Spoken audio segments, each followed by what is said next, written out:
everybody, welcome back to my channel. It's Christine. Oh, Pebbles just left. So, as you probably guessed, if you've been watching my channel for a while, last week was my trip with my mom. And we left Monday morning and came back Tuesday night. And it was a very long trip. Each day pretty much spent 10.5 hours traveling for 3.5 hours. That's with the waiting, and it was long. Anyways, prognosis isn't that great. She just turned 74 on the 29th of January, and they were hoping that she'll still be able to speak by the time she's 84, but they pretty much have said that by the time she's 79, she probably won't be able to speak anymore, and then we have to think of other things to do. So, trial and error drugs, experimental, that might help, not the progression, because this is a degenerative disease. It's progressive and it's fast. It's not Alzheimer's, it's not dementia. It's called MSA, and I can't remember what it stands for right now, but it's a brain disorder, and the funny thing is it's genetic and nobody in our family has it, so it's kind of baffling the doctors of why she's got it. So right now we're just gonna go day by day, and then when things progress to another point, then we might have to make another trip down and see what they think. So the experimental drugs would not, like I said, stop the progression, but it might, I wouldn't say slow it down either, but it might, and it won't regain. I don't know what they would do. So yeah, if you want to just keep her in prayers. Anyways, so this is my weekly wrap up. As you can see, it's been a long, rough week. So anyways, the first book I finished was Kahneman by Mike, an introduction by Mike Wallace. And this is a bunch of different stories from stories that 60 Minutes have done. I think I gave it a 3. Like I said, this is from 2 weeks ago. But some of them they would tell, like they would do an update on the story, and then some of them they wouldn't. So you had no idea where these people were now, what had happened to them, anything. But it was nice seeing them. Like I think there's only one story in here that I actually knew anything about, and they didn't even really cover it that much. So yeah, not the greatest book. And please do not mind the stuff that's behind me. We're still in the process of moving things around. Yeah. So then I read Joanna Lindsey's Brave the Wild Wind. It's book 1 in, I think it's just the Wyoming trilogy. But this one is about well, it starts off with a man coming home after being, like, not on the road, but traveling for a while. And in his bedroom, he finds a woman and a man, and he assumes it's his wife. And they quickly get out of the house. And then his wife shows up, and he beats the snot out of her and tells her to get out, so she leaves. Fast forward 10 years. Yeah, 10 years. And it's his daughter, because he kept the daughter. He kicked his wife out, kept the daughter. And he brought her up as a boy because he hated the fact that it was a girl. And he wanted to hurt her mother, because when he died, he invited her mother to be her guardian, because this is in the 1800s, 1873.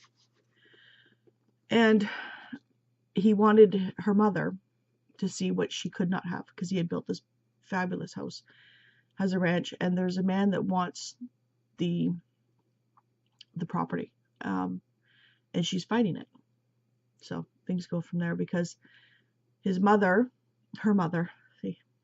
mother asked a friend of hers, actually not a friend, you find out later what his relationship with her is, to come and help. And that would be him. Their names, Chase and Jesse. Chase is the boy. Long week. I gave it a 5 because it's Joanna Lindsey. She's my favorite. I did have a few problems with it, but what are the problems? I can't remember now.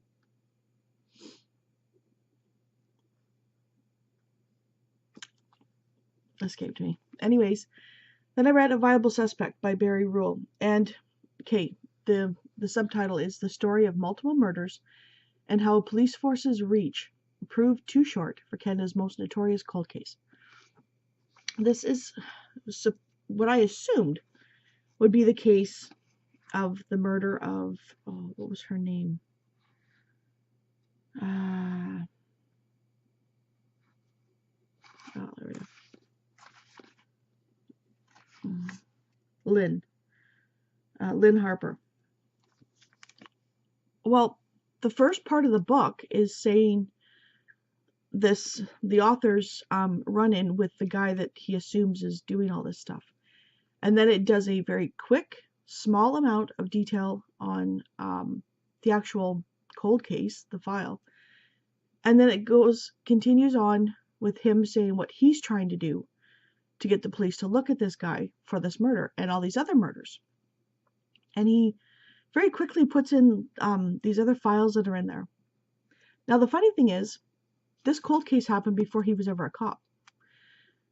And he thrust himself into the investigation, and the police were getting mad because he had no reason to be in the investigation. Now, having said that, I do commend him for pushing it and trying to get people to look at this guy. And, it's pretty much probably the guy did it, but you never know because he died. But the fact that, and he kept pushing and pushing and sending all this info to all these different townships because the guy was a traveling salesman, was commendable. But the whole entire book, you assume that it's going to be about this cold case, and it's not. It's him. Every chapter, and it's very repetitive, every chapter was, I sent this report to this person. I sent this report to this person. I sent this report to this person. They're not listening. And, I wanted to know about the case, not what this investigator who had nothing to do with the investigation was doing to see about getting the investigation brought forward, if that makes sense. So I think I gave it a 2 because it was almost an ego trip for him, which is how I interpreted the book. It was just, look what I did, look what I did, look what I did. Oh, this person died, but look what I did. That's what it was. So yeah, it was not a very good read. And then I finished Luck's Beginnings, and I read Onyx, and I gave that a 4. I really liked the second book more than the first book. It was way more fast-paced. It was a little bit more information. Damon was not such a putz in this one. I can't go into it because it's obviously a second book, but I definitely liked it better than the first one. That's for sure. Excuse me. Coffee time. And then last book I finished, which was last night, was Honest Illusions by Nora Roberts. I gave this a 3 because for the first 2/3 of the book I was bored silly. And that's odd for me with Nora Roberts. Usually I'm sucked in right away.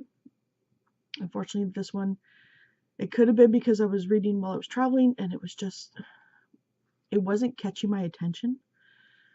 And that trip was so stressful.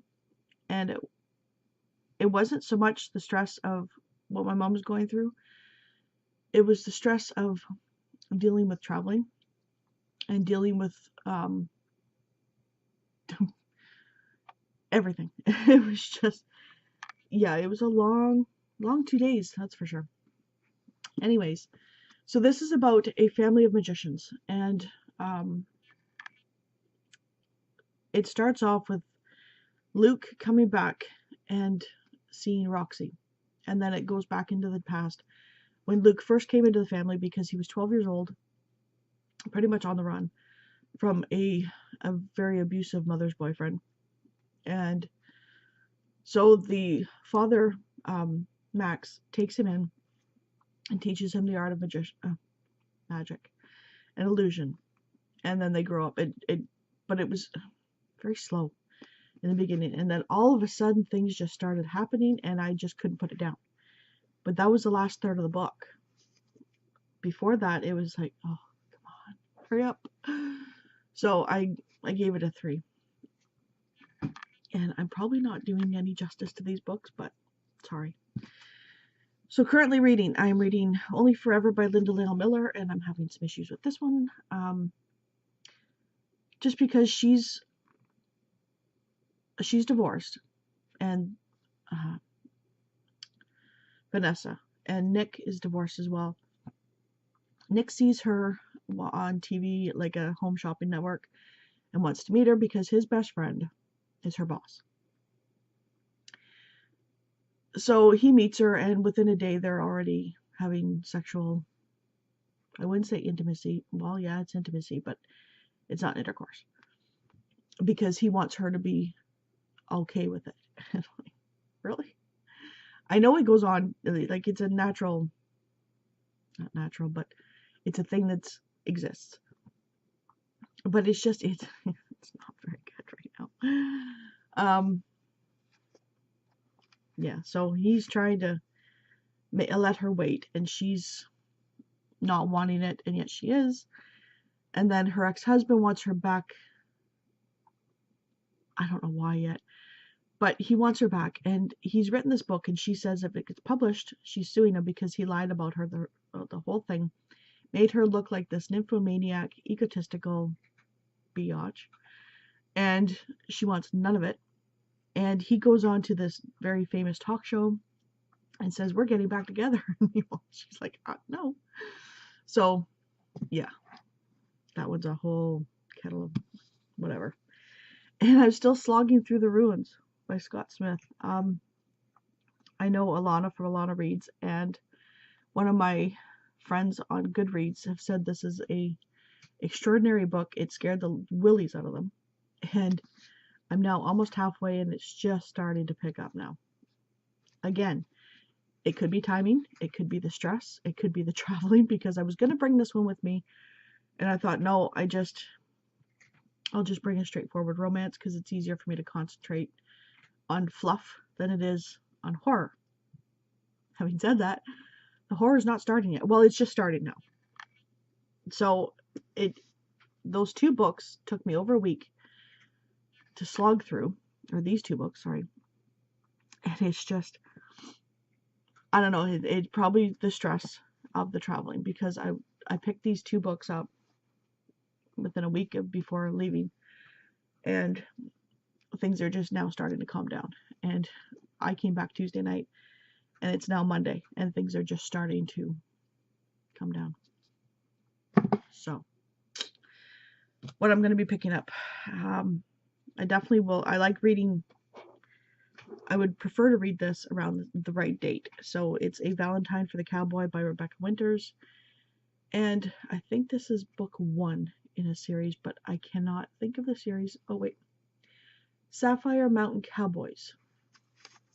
So I'm pretty sure this is book 1, though. I don't know anything about it. It's for my Triple RC Challenge, and it's Valentine's Day, so that's all I need to know. And then I'll probably pick up Kristen Higgins' Catch of the Day.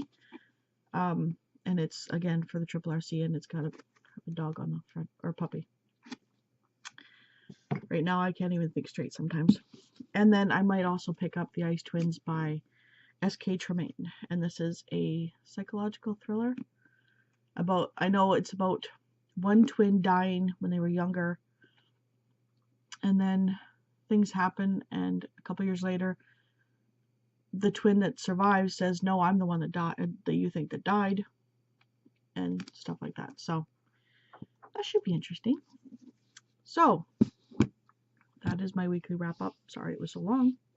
Well, not too bad.